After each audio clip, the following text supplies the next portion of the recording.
যেই গুনাহগুলো মানুষকে নিশ্চিত জাহান্নামে নিয়ে যায়। আল্লাহ পাক রব্বুল আলামিন এই সমস্ত গুনাহ থেকে হেফাজত করুন। যারা এই 4টি গুনাহ করবে, এই বিশেষ 4টি গুনাহ যারা করবে, তাদের জন্য আল্লাহ পাক রব্বুল আলামিন সূরার শুরুতেই দুর্ভোগ ঘোষণা করেছেন।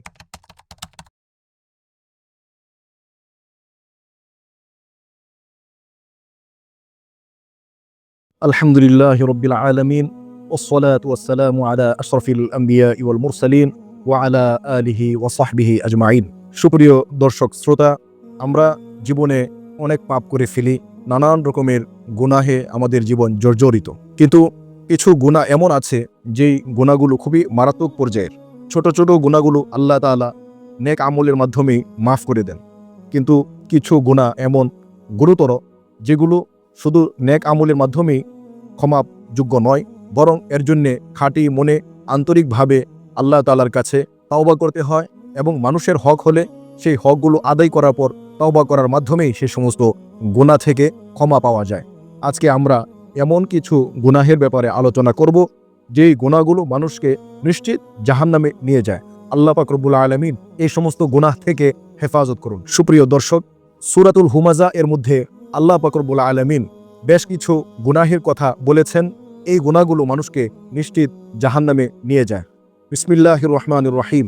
ওয়াইলুল লিকুল্লি হুমাযাতিল লুমাযা আল্লাযী জামাআ মালান ওয়া আদ্দাদা ইয়াহসাবু আন্না মালাহু আখলাদা কাল্লা লায়ুমবাদান্না ফিল হুতামা।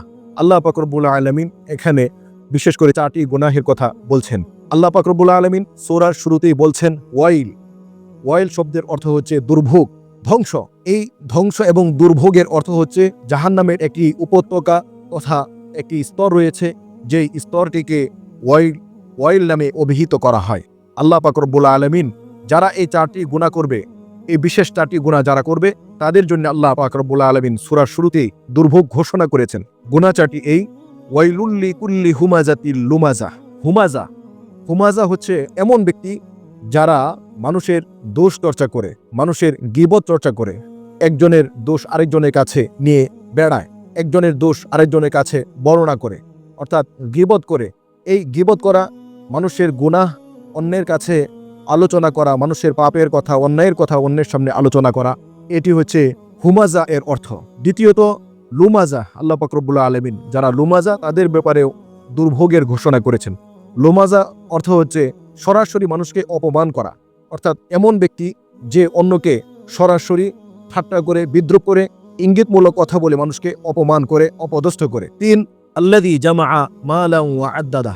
এমন ব্যক্তি যারা দুনিয়ার সম্পদ উপার্জন করে অবাধভাবে, হালাল হারাম কোনো কিছুরই ভ্রুক্ষেপ সে করে না, অর্থাৎ সে যথেচ্ছা সম্পদ আহরণ করে, ওয়া আদ্দাদা, এবং সেই সম্পদকে সে গুনে গুনে রাখে। 4 নম্বর, ইয়াহসাবু আন্না মালাহু আখলাদা।